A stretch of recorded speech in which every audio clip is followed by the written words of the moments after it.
ದೊಡ್ಡುಳ್ಳಾರ್ತಿ ಗ್ರಾಮದಲ್ಲಿ ವಾಲಿರುವ I mask ಅಪಾಯವಾಗುವ ಮುನ್ನ ದುರಸ್ತಿಗೆ ಗ್ರಾಮಸ್ಥರ ಆಗ್ರಹ.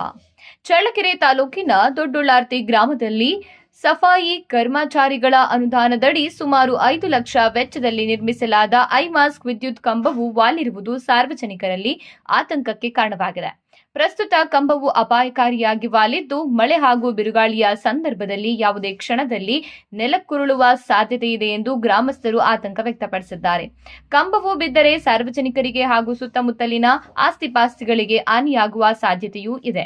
ಆದ್ದರಿಂದ ಸಂಬಂಧಪಟ್ಟ ಅಧಿಕಾರಿಗಳು ಸ್ಥಳಕ್ಕೆ ಭೇಟಿ ನೀಡಿ ಪರಿಶೀಲನೆ ನಡೆಸಿ ಅಪಾಯ ಸಂಭವಿಸುವ ಮುನ್ನವೇ ವಾಲಿರುವ ಐ ಮಾಸ್ಕ್ ವಿದ್ಯುತ್ ಕಂಬವನ್ನು ತಕ್ಷಣ ದುರಸ್ತಿಪಡಿಸಿ ಸಾರ್ವಜನಿಕರ ಸುರಕ್ಷತೆಯನ್ನ ಖಚಿತಪಡಿಸಿಕೊಳ್ಳಬೇಕು ಎಂದು ಗ್ರಾಮಸ್ಥರು ಒತ್ತಾಯಿಸಿದ್ದಾರೆ. ಈ ಕುರಿತು ಸಂಬಂಧಪಟ್ಟ ಇಲಾಖೆಯ ಅಧಿಕಾರಿಗಳು ಶೀಘ್ರ ಕ್ರಮ ಕೈಗೊಳ್ಳುವರೇ ಎಂಬುದನ್ನು ಕಾದು ನೋಡಬೇಕಾಗಿದೆ.